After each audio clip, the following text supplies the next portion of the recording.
Hello guys, कैसे हैं आप सब लोग। उम्मीद करता हूं कि आप लोग बढ़िया होंगे, ज़बरदस्त होंगे, खुश होंगे और आपकी फैमिली में भी सभी लोग बढ़िया होंगे, ज़बरदस्त होंगे, खुश होंगे।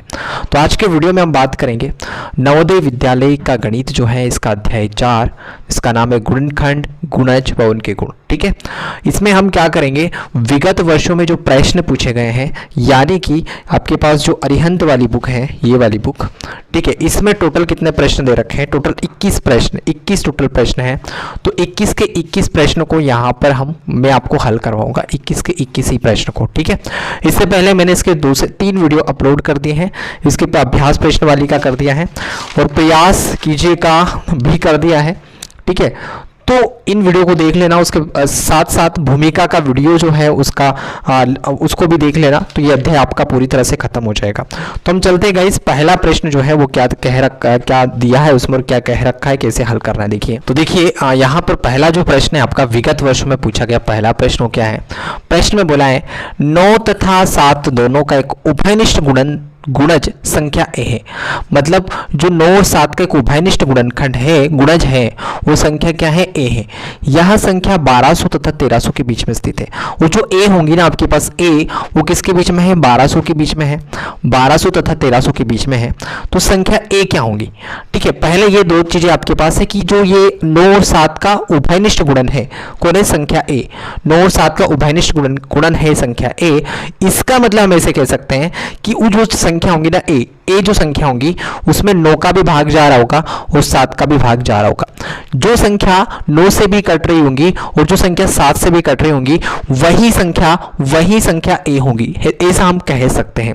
एक और चीज यहां पर दे रखा है, यह संख्या 1200 व 1300 के बीच में, मतलब अगर 1200 से कोई भी संख्या छोटी है तो वो तो उसका उत्तर नहीं हो सकती, अगर वो 1300 से बड़ी है तो भी वो संख्या उसका उत्तर नहीं हो सकती। तो उत्तर क्या हो सकती है, देखो हम यहां पर देखेंगे 1200 1300 के बीच की संख्या, क्या 1200 1300 के बीच की कोई संख्या है क्या पे।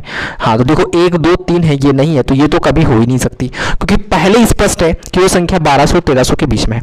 ठीक है, तो ए संख्या ए क्या होगी। तो अब इन संख्या में आपको क्या करना पड़ेगा, एक एक संख्या में 9 और 7 से भाग देना होगा। तो देखो हम 1260 में मैं किससे भाग दे देता हूँ, 9 से देता हूँ। तो क्या 9 से भाग जा रहा है कि नहीं जा रहा है, तो हमें पता है 9 का नियम क्या कहता है।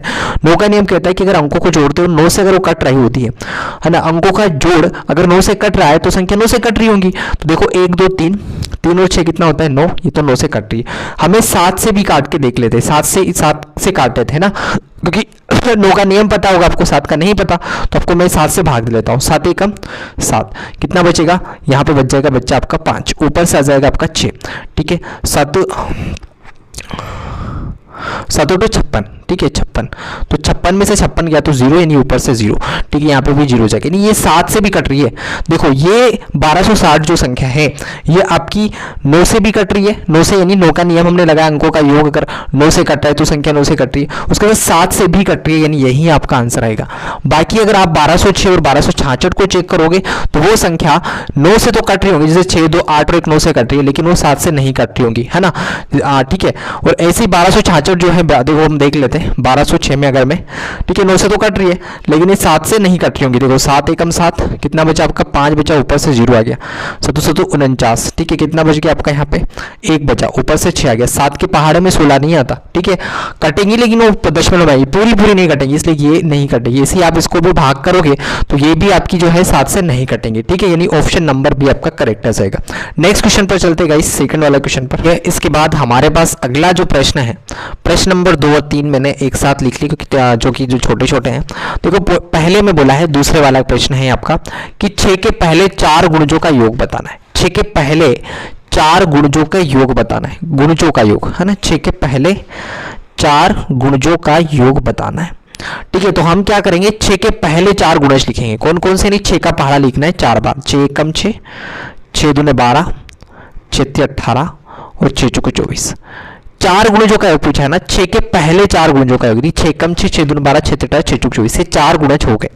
अब इसका योग बताना है, योग यानी जोड़ना है सबको आपको क्या करना पड़ेगा, जोड़ना पड़ेगा। तो देखो 6 और 12 18, 18 और 18 36, 36 और 24 कितना होता है, तो 36 और 24 हो जाएगा आपका, कितना हो जाएगा 6 4 10, 3 2 5 और 1 6 60, यानी ऑप्शन नंबर डी आपका करेक्ट आंसर आ जाएगा, ऑप्शन नंबर डी। ठीक है, आगे देखो तीसरे वाले प्रश्न में क्या है। तीसरे में बोला है आपसे 6 के प्रथम 5 गुणजों का योग है, प्रथम 5 गुण, 6 के प्रथम 5 गुणज, यानी 6 एकम 6, 6 दूने 12, 6 तिया 18, 6 चौके 24 और 6 पंजे 30। ये आपके पास प्रथम 5 गुणज आ गए। अब इनको आपको जोड़ना है, प्लस करना है, प्लस जोड़ना है, ठीक है। तो जोड़ेंगे 6 और 12 कितना आपका 18 है ना, 6 और 12 18, 18 18 36, 36 और 24 को अभी मैंने जोड़ा था 60 होते, 60 और 30 कितना हो जाएगा आपका 90, यानी ऑप्शन नंबर ए आपका करेक्ट आंसर आ जाएगा, ठीक है। नेक्स्ट क्वेश्चन पर चलते गाइस। तो देखिए इसके बाद हमारे आगे के जो 2 क्वेश्चन है, ये 2 क्वेश्चन भी मैंने साथ में लिखा है ताकि थोड़ा और भी जल्दी हो जाए कि 6 के प्रथम 5 गुणजों के योग से आने वाली संख्या के दहाई तथा इकाई के स्थानों पर आए अंकों का अंतर है। 6 के प्रथम 5 गुणज, 6 के प्रथम 5 गुणज का मतलब ये है कि सबसे पहले आपको देखो क्या करना है, 6 के प्रथम 5 गुणज लिखना है। तो देखो क्या हो जाएगा, 6 कम 6, 6 दूने 12, 6 तिया 18, 6 चौके 24 और 6 पंच 30। ये हमारे पास 6 के प्रथम 5 गुणज आ गए, 5 मल्टीपल्स आ गए। सबको क्या करना है, पहले जोड़ना है, पहले सबको जोड़ना है। तो सबको मैं जोड़ देता हूँ। 6 और 12 मेरे पास 18 हो जाता है, 18 और 18 कितना होता है 36 हो जाता है। 36 और 24 को अगर आप जोड़ेंगे तो 36 और 24 कितना हो जाता है आपका बच्चा, तो 36 और 24 आपका हो जाएगा 6 4 10, 3 2 5 1 6 60 हो जाता है। 60 और 30 को जोड़ेंगे कितना हो जाएगा टोटल 90, 90 आपका हो जाता है। लेकिन 90 उत्तर नहीं है, हमसे बोला है कि 6 के प्रथम 5 गुणजों के योग से आने वाली संख्या के दहाई, दहाई देखो ये वाला अंक, ये 0 0 इकाई अंक है। दहाई तथा इकाई के स्थानों पर आए अंकों का अंतर, दहाई पर कितना है, दहाई पर तो 9 आया है, ठीक है। दहाई पर कितना है 9, ये इकाई पर 0 है और दहाई पर 9 है। तो दहाई का अंक माइनस इकाई का अंक नहीं 0, कितना आ जाएगा 9, तो 9 आपका उत्तर आएगा। देखो दहाई का अंक और इकाई के अंक का अंतर आपसे पूछा है, इसलिए आपका उत्तर कितना जाएगा बच्चों 9 आ जाएगा, यानी ऑप्शन नंबर डी आपका करेक्ट आंसर होगा, ठीक है। आगे देखो प्रश्न 5 पर, प्रश्न 5 में क्या है, 13 के प्रथम 7 गुणजों का योग, 13 के प्रथम 7 गुणजों का योग किसके निकटतम है। बहुत आसान है, बहुत हलवा है। किसे क्या करना है, 13 का पहाड़ा लिखना है, 13 एकम 13, 13 दूने 26, 13 तिया 39, 13 चौक 52, 13 पंच 65, 13 छंग 78, 63 91। ये मैंने पहाड़ा लिख लिया बस। ये पहाड़ा लिखने के बाद इसको क्या करना है, जोड़ना है, इसको जोड़ देना है, सबको जोड़ देना है, सबको जोड़ देना है, सबको जोड़ देना है, ठीक है। तो 13 26 39 51 52 अगर हम इनको जोड़ते हैं तो यहाँ पर देखो 13 और 26 कितना हो जाएगा आपका, ठीक है। मैं एक को जोड़ देता हूँ, 13 और 26, ठीक है, कितना हो जाएगा आपका 6 3 9 1 2 3 39 है ना। ये तो कितना होगा 39, 39 और 39 कितना हो जाएगा 78 आपका हो जाएगा, 39 और 39 आपका हो जाएगा 78, 78 और 52 कितना हो जाएगा आपका 78 और 52 आपका हो जाएगा 78 और 52 आपका हो जाएगा कितना, तो 8 2 10 हासिल 1 7 5 12 और 1 13, यानी 130 हो जाएगा। 130 और 65 कितना हो जाएगा, तो 130 और 65 आपका हो जाएगा यहाँ पर 5 6 6 3 9 195।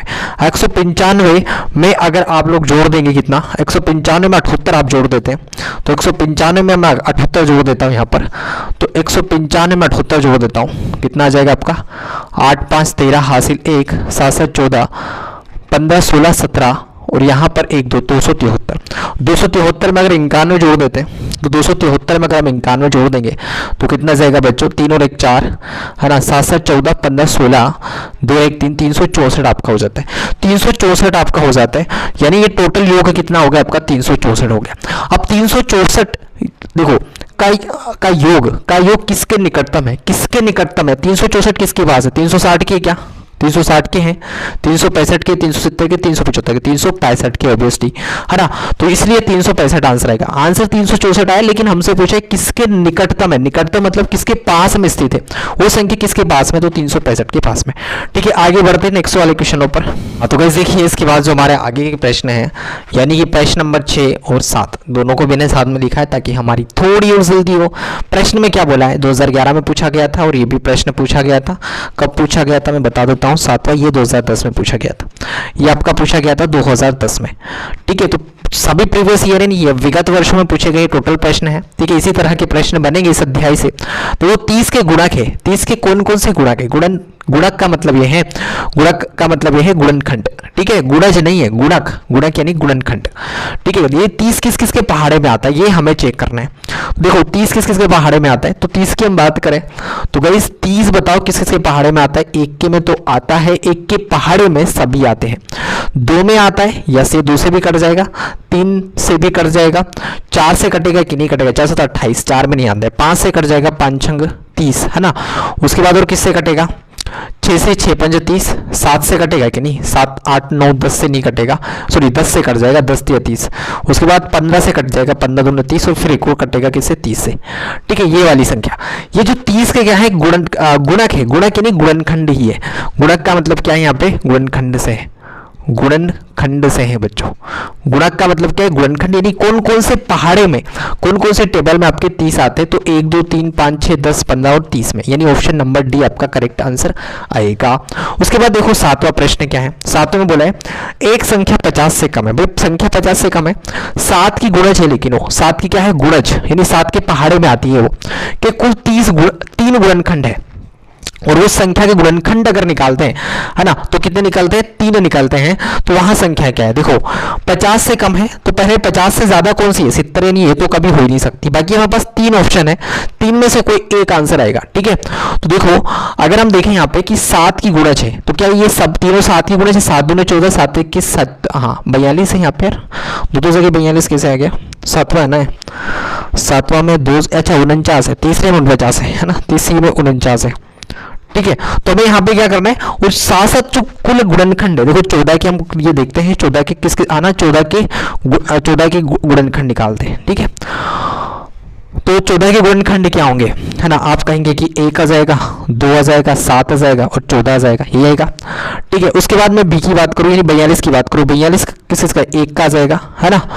उसके बाद ठीक है, 1 का आ जाएगा, 2 का आ जाएगा, 7 का आ जाएगा, 3 का आ जाएगा। ठीक है, 3 गुणनखंड है ना, 3 गुणनखंड है, ओ 50 से कम है, वो 7 की गुणज है, 7 की गुणज है। ठीक है, कुल 3 गुणनखंड है, वहां संख्या क्या है। ठीक है, तो यहां पर 1 2 3 है ना, 1 2 7 3, उसके बाद क्या आ सकता है, ठीक है 7 6 42, या ऐसे कर लो इसको, देखो 14 को हम क्या लिख सकते हैं, 2 7 14, ठीक है ऐसे लिख सकते हैं, है ना, यानी ये 2 गुणनखंड है, इसका एक को छोड़ दो भी, एक को छोड़ दो ना। उसके बाद यहाँ पर हम देखें 42 को क्या लिख सकते हैं, 42 को लिख सकते हैं हम 7 6 42, और 6 को क्या लिख सकते हैं हम 2 3 6, यानी ये किसके गुणनखंड क्या जाएगा, 7 × 2 × 3, है ना, ये जाएगा 3 गुणनखंड। तो ठीक है, तो यहाँ 49 का क्या जाएगा, 49 के हम देखें, 49 को देखो तो 7 × 7 249, ठीक है ना। तो यहाँ पर 3 गुणनखंड है, तो यानी कि 3 अलग अलग गुणनखंड की बात कर रहा है, तो 7 × 2 × 3 आंसर आएगा। ठीक है, 7 × 2 × 3 आंसर आएगा, यानी कि हमारे पास इसका आंसर जो हो जाएगा 49, सॉरी 49 नहीं 42 होंगे, है ना। आंसर क्या हो जाएगा आपका 42 हो जाएगा, 42 हो जाएगा। कुल 3 गुणनखंड है। ठीक है, यहाँ पर अभाज्य गुणनखंड की बात कर रहा होगा। ठीक है, तो यानी कि यहाँ पर आपका आंसर कितना आ जाएगा, आपका आंसर आ जाएगा, ठीक है कौन सा 42 वाला, है ना, क्योंकि 7 6 42, है ना। 7 का तो देखो इसके तो 2 ही निकल रहे हैं, हमसे 3 गुणनखंड पूछा है, इसके 7 6 6, यानी इसको हम तोड़ेंगे तो 7 × 2 × 3 आ जाएगा, और 49 का क्या जाएगा 7 × 7 2 ही हो रहा है इसके, तो इसके 3 गुणनखंड है, यानी कि हमारे पास आ जाएगा कितना 42। ठीक है ना। तो एक बार फिर से देखो, ठीक है क्या देखो इसको ना, समझ गए होंगे आप लोग। आगे बढ़ते हैं हम क्वेश्चन नंबर 8 पर। हाँ तो देखिए आगे के इसके हमारे पास 2 प्रश्न हैं, 8 और 9। 12 तथा 15 के सर्वनिष्ठ गुणनखंड है, सर्वनिष्ठ यानी कॉमन की बात कर रहे हैं यहाँ पे। तो 12 के कौन कौन से गुणनखंड है पहले ये देखते हैं हम। तो 12 के गुणनखंड है 1 से 12 में भाग जाएगा 2 है, 3 है 3 चौक 12, 4 से जाएगा 4 3 12 और 12 1 12, और सॉरी 6 भी तो 6 से भी जाएगा ना, 6 दूने 12, 12 कम 12। इसके अलावा किसी से जा सकता है क्या भाग 12 में, इसके अलावा कोई किसी अन्य संख्या से भाग जा सकता है क्या, नहीं जा सकता। ऐसे 15 की बात करें तो 15 में किससे जाएगा, तो आप कहेंगे कि 1 से जाएगा, 3 से जाएगा, 3 5 15, 5 3 15 और कितना 15 1 15। इसके अलावा किसी से भी भाग जाएगा क्या, बताओ जी। इसके अलावा किसी से भाग नहीं जा सकता। यहां पर अगर हम देखें तो क्या क्या है कॉमन, सर्वनिष्ठ का मतलब है कॉमन, कॉमन फैक्टर, कॉमन यानी इसको हम उभयनिष्ठ, है ना, उभयनिष्ठ गुणनखंड भी कहते हैं। तो सर्वनिष्ठ का मतलब है उभयनिष्ठ जो कि दोनों में है, एक एक है, यानी पहला तो 1 हो गया, उसके बाद 3 3 है, ये दूसरे में 3 हो गया। उसके बाद और क्या हो सकता है, 1 3 है ना। इसके अलावा और कोई कॉमन आ सकता है तो बताओ जी, नहीं आ सकता। यानी कि 1 और 3 ही जो है सर्वनिष्ठ गुणनखंड है। तो 1 और 3 के अलावा और कोई भी दोनों में कॉमन नहीं है, तो ऑप्शन नंबर डी आपका करेक्ट आंसर आएगा। ऑप्शन नंबर डी जो है आपका करेक्ट आंसर आएगा। आगे है 378, सॉरी हाँ, इकाई, दहाई, सैकड़ा, हजार, 10,000, 37,800 का अभाज्य गुणनखंड क्या है? का अभाज्य गुणनखंड क्या है? अभाज्य गुणनखंड निकालना है तो क्या मैं यहाँ पर निकाल दूँ? कोई दिक्कत है? दिख जाएगा आपको 800 के अभाज्य गुणनखंड दिख जाएगा आपको। हाँ जी दिख जाएगा, कोई दिक्कत नहीं है ना। तो मैं भाग देता हूँ 2 से पहले, 2 1 कम 2, 1 बचा 2 8 16 है ना, 2 8 16, फिर 1 बचा 2 9 18, फिर 00। अब फिर मैं 2 से दूंगा 2 9 18, ठीक है, 2 है ना, 2 चुक 8, 1 बचा 2 5 10, फिर 0। फिर मैं 2 से दूंगा 2 चुक 8, 1 बचा 2 7 14, 2 2 4, फिर 1 बचा 2 5 10। अब मैं किससे दूँ? 5 से दे देता हूँ। 5 8 40, 5 9 45 है ना, 5 9 45, कितना बच जाएगा आपका? 2 बच जाएगा ना, 47 में से 45 गया तो 5 चुके 20 और 50 25। फिर अब किससे जाएगा? 5 से दे देता हूँ मैं डायरेक्ट भाग। 5 एकम 5, 4 बचा आपका, 5 8 40, 5 9 45, ठीक है। अब 3 से देता हूँ मैं, 3 6 18, 3 3 9, फिर मैं 3 से दूंगा 3 2 6, 3 एकम 3, फिर मैं 3 से दूंगा 3 7 21, फिर मैं 7 से दूंगा 7 एकम 7, ठीक है। तो यहाँ पर ये इतनी सारी जो लंबी चौड़ी लिस्ट दिख रही है ना, 2 कितनी बार है? 3 बार, 5 2 बार, 3 3 बार है ना, 7, ये वाली संख्या देखो। 2 कितनी बार है? 3 बार, इसमें आ रहा है, तो किसी में नहीं आ रहा है, इसमें तो आ ही नहीं रहा है, ठीक है। 3 3 बार देखना है, हाँ जी है। 5 2 बार है और 7 है। ऑप्शन नंबर बी आपका करेक्ट आंसर आएगा।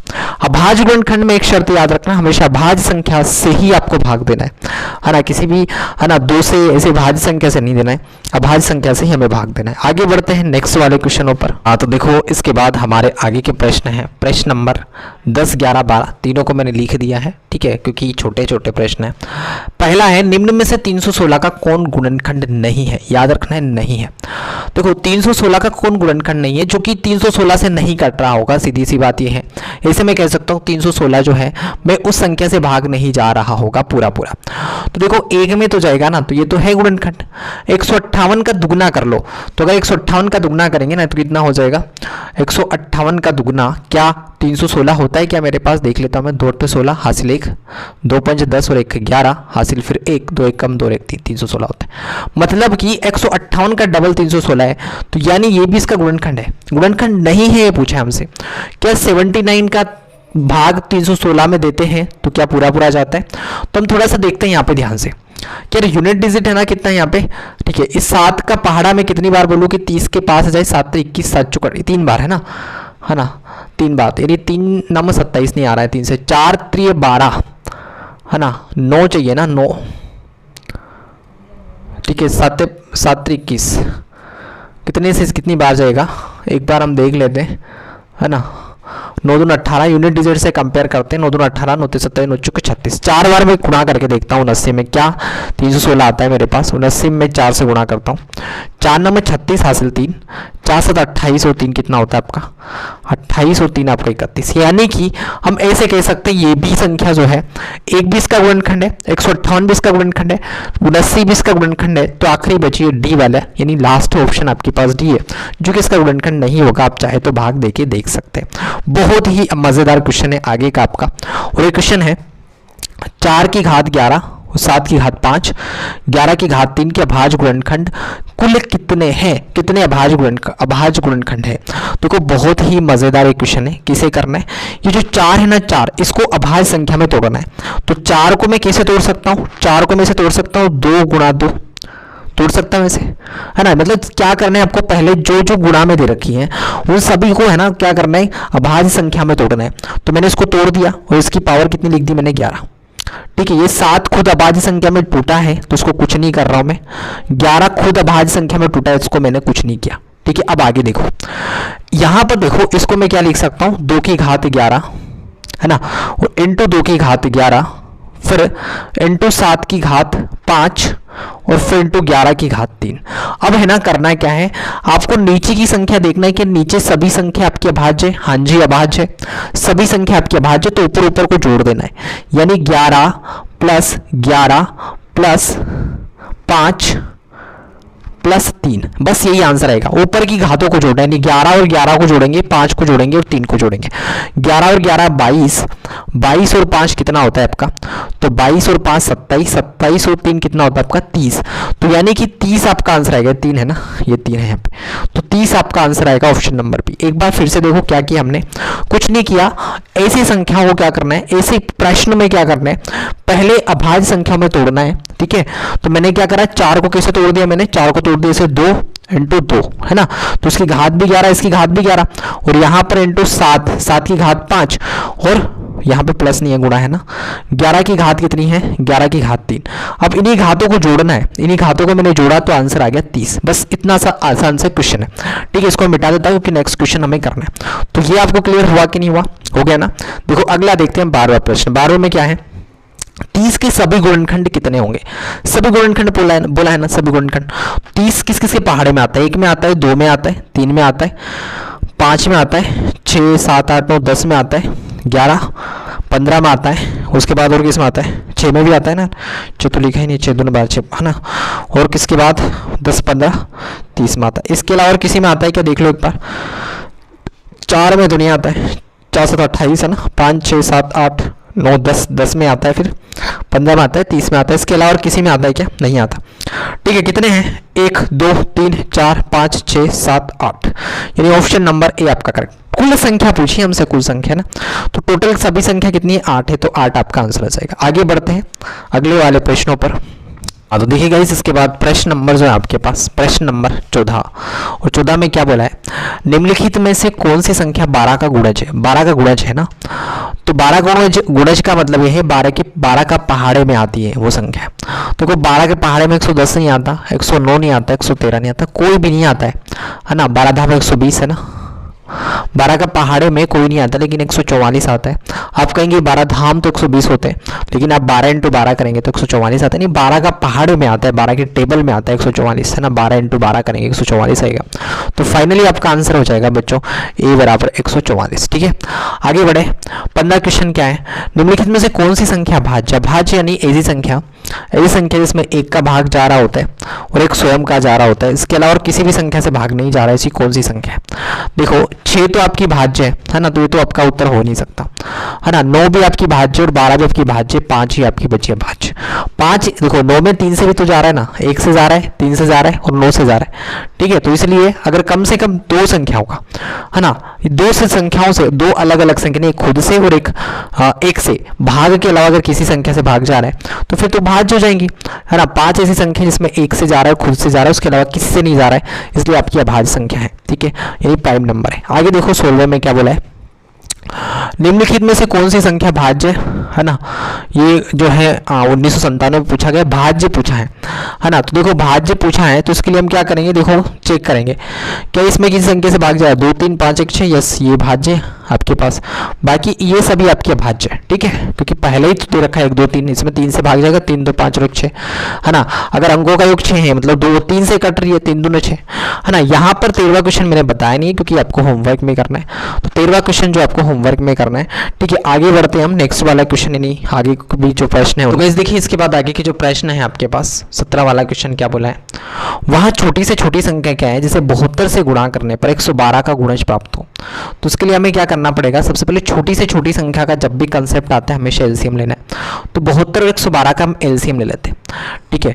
तो 72 और 112 का एलसीएम लेने के बाद हम क्या करेंगे, इसी 72 से गुणा करने पर 112 का गुणज यानी 72 से भाग देंगे, तो जो आपके पास शेषफल बचेगा ना वो आंसर होगा, ठीक है। तो देखो मैं क्या कर रहा हूँ, 72 और 112 का एलसीएम ले रहा हूँ, ठीक है, जगह है नहीं लेकिन ये ले लेता हूँ। देखो 72 और 112 का एलसीएम ले लेता हूँ, है ना, जगह इतनी, ठीक है। हाँ तो 36 बार कट जाएगा, ये आपका कट जाएगा कितनी बार, 2 5 10, 1 बचा, 2 6 12, 56 बार, ये 18 बार, और ये आपका कट जाएगा 2 दूने 4, 2 8 16, 28 बार, ठीक है। इतना तो दिख रहा है आपको, ये 9 बार, ये 14 दूने 28, ठीक है। उसके बाद यहाँ पे मैं भाग दे रहा हूँ इसमें, ऐसा कैसे मैंने 9 और 14 लिख दिया, ठीक है ना, ताकि आपको दिखे। तो मैं 2 से दे देता हूँ, 9 ऐसा कैसे 2 7 14। अब मैं 3 से देता हूँ, 3 3 9 7, फिर मैं 3 से देता हूँ, 3 एकम 3, फिर 7, फिर मैं 7 से देता हूँ, 7 एकम 7, ठीक है, ये पूरा है। 2 दूने 4, 4 दूने 8, 8 दूने 16, 16 दूने 32, 16 48, 48 इंटू है ना 3, 48 इंटू 3 कितना हो जाएगा, 3 8 24 का 4 हासिल 2, 3 चौक 12 और 2 14, 144। 144 में 7 से गुणा करेंगे, 7 चौक 28 हासिल 2, 7 चौक 28 2 30 हासिल 3, 7 एकम 7, 7 और 3 10, 1008। अब 1000 जो 8 आया ना आपका, इसमें मैं क्या करना है, 1008 में भाग दे देना है किससे, आपको 72 से गुणा करने पर 112 का गुणज प्राप्त हो, यानी मैं इसमें भाग दे देता हूँ मैं 72 से, ठीक है, 72 से मैं गुणा करता हूँ, मतलब 72 से मैं भाग दे देता हूँ, ठीक है। तो मैं 72 से अगर भाग देता हूँ इसमें तो कितना जाएगा, 72 एकम 72, कितना बच जाएगा आपका, यहाँ 10 में से 2 गया तो 8, 9 में 7 गया तो 28, फिर यहाँ पर आपका ये जाएगा 7 चौक 28 यानी 4 बार जाएगा, ठीक है, 4 बार जाएगा तो कितना जाएगा, 4 दूना 8, और यहाँ पर 4 7 28 है ना, तो यहाँ पर 0 0 0, ठीक है। यहाँ पर रिमाइंडर तो 0 आ गया, लेकिन जो भागफल आया ना 14, ठीक है, वही आपका आंसर होगा, ठीक है। मैंने पहले आपको रिमाइंडर बता दिया था, नहीं जो शेषफल बचेगा वो आंसर होगा, बट नहीं, आपका जो भागफल होगा वो आंसर आएगा। देखो क्वेश्चन में जो बोला था इसको एक बार देखते हैं, वह छोटी से छोटी संख्या, यानी वो छोटी से छोटी संख्या आपकी होगी 1008 को, जिसे 72 से गुणा करने पर 112 का गुणज प्राप्त हो जाए। अब हमने क्या करा, ठीक है, देखो वहां छोटी से छोटी संख्या बोला है ना हमसे, तो हमने पहले तो 72 और 112 का गुणज पूछा है हमसे, ठीक है। तो गाइस देखो इसमें बोला क्या था हमसे बोला था वहां छोटी से छोटी संख्या क्या है जिसे 72 से गुणा करने पर 112 का गुणज प्राप्त हो। तो देखो हमारे पास संख्या, हमने क्या करा, पहले एलसीएम निकाला, एलसीएम लेकर वो संख्या निकाली 1008। 1008 में अगर हम 72 से गुणा करेंगे, 1008 में अगर हम है ना क्या करेंगे, 1008 में अगर हम 72 से भाग देंगे तो जो भागफल आएगा ना 14, भागफल जो आपके पास आएगा 14, ठीक है, वो आपका आंसर होगा। कैसे होगा, देखो वहां छोटी से छोटी संख्या नहीं, 14 ऐसी संख्या है, क्योंकि 14 और 72 का गुणा कर देंगे, 14 और 72 का गुणा हम कर देंगे तो हमारे पास यहाँ पर 112 का गुणज प्राप्त हो जाएगा। 112 का गुणज कैसे कि 112 का गुणज कैसे कि 112 से कट जाएंगे ना 1008, 112 से कट जाएंगी, ठीक है, तो इसलिए वो संख्या आपके पास क्या हो जाएंगी, 14 हो जाएंगी, ठीक है ना। देखो इसके बाद हम आते हैं क्वेश्चन नंबर 18 पर। इससे पहले मुझे इन सभी को हटाना पड़ेगा, ठीक है। देखो है ना, कुछ नहीं करना है, देखो एक बार फिर से मैं इसको बता देता हूँ, आपको करना कुछ नहीं है, पहले इनका एलसीएम लेना है, ठीक है, पहले इन दो संख्याओं का एलसीएम लेंगे। एलसीएम कितना जाएगा 1008। अब जो 1008 है इसमें भाग दे देना आपको 72 से, तो जो आपका भागफल आएगा ना वो आपका आंसर आएगा, सीधी सी बात ये है, ठीक है। आगे चलते हैं क्वेश्चन नंबर 18 पर, ये भी अच्छा क्वेश्चन है। निम्नलिखित में से कौन सी संख्या 1 से 17 के बीच की सभी अभाज्य संख्या से विभक्त होती है। देखो 1 से 17 के बीच की पहले अभाज्य संख्या होती है कौन कौन सी है, तो भाज्य संख्या 2 होती है, 3 होती है आपकी, 5 होती है, 7 होती है, 11 होती है, 13 होती है, 17 होती है, और हाँ बस 17 इतनी। तो यानी कि हम ऐसे कह सकते हैं कि ये जो आपके पास जो ऑप्शन दे रखे हैं ये ऐसे ऑप्शन है जो कि इन संख्या से कटना चाहिए। अगर किसी से नहीं कटा, हमें पता चला, तो वो संख्या आपका उत्तर नहीं होगी, है ना, वो आपकी अभाज्य संख्या नहीं होगी, सीधी सी बात है ना, वो संख्या अभाज्य संख्या नहीं होंगी, वो भाज्य हो जाएंगी। अगर है ना आपके पास नहीं, हाँ अगर वो अभाज्य संख्या नहीं होंगी, मतलब उस अभाज्य संख्या से नहीं कट रही है, तो यानी सीधी सी बात उसका उत्तर हो जाएगी। देखो तो यानी ये वाली संख्या, एक बात और फिर से बता दूं कि ये वाली संख्या जो है आपके पास, ये 2 3 5 7 11 13, इनसे ये संख्या कटनी चाहिए, सीधी सी बात ये है। देखो 2 का नियम क्या कहता है कि इकाई अंक सम संख्या हो, यानी ये तो आपका हो ही नहीं सकता विषम संख्या ना, मतलब 2 से नहीं कटेंगी, ठीक है, तो हो ही नहीं सकता। और क्या 2 से कौन सी नहीं कटेंगी, ये भी नहीं कटेंगी। और क्या, हाँ अब ये 2 बच गए हमारे पास। 3 का नियम ये कहता है कि अंकों का योग, अच्छा है ना, 3 का नियम ये कहता है कि अंकों का योग, अंकों का योग जो है वो क्या होना चाहिए, अंकों का योग जो है वो अगर 3 से कट रहा है तो संख्या 3 से कट रही होंगी। तो देखो हम इसको जोड़ते हैं, 4 एकम 4 चंदवा 4 4 चौक 16, 16 है ना, 16 यानी 7। देखो अंकों का योग 7 आ रहा है ना, तो यानी कि ये संख्या नहीं कटेंगी 3 से, ठीक है। तो आपका आंसर क्या जाएगा, डी वाला जाएगा। आंसर क्या जाएगा, ऑप्शन नंबर डी आपका आंसर आएगा, करेक्ट आंसर आएगा, ठीक है। तो थोड़ा सा ट्रिक लगाएंगे, थोड़ा सा दिमाग लगाएंगे, आपका आंसर निकल जाएगा बच्चा जी, ठीक है। 18 में चौथा, ठीक है। आगे देखो 19वां क्वेश्चन है, 19 और 20 21 क्वेश्चन है, इनको ले लेते हैं हम। तो गाइस देखिए इसके बाद जो आगे के प्रश्न है आपके पास 19, 20 और 21 में आपको यहाँ पे वो पूरी लगा दूंगा, उसका ना उसकी स्क्रीन लगा दूंगा, ठीक है। उसका प्रश्न लगा दूंगा मैं यहाँ पे, ठीक है। तो ये आपको क्या करना है, होमवर्क में करना है। उसके बाद एक और प्रश्न मैंने आपको दिया था, शायद कौन सा क्वेश्चन, हाँ 13 वाला, ठीक है। 13 वाला क्वेश्चन 13, ये आपको होमवर्क में करना है क्योंकि इजी है, ऐसे ही है जैसे आगे के क्वेश्चन हमने करे हैं, जैसे मैंने इस वीडियो में तुम्हें जो प्रश्न बताएं ऐसे ही वो प्रश्न है, तो उनको आप होमवर्क में करना है।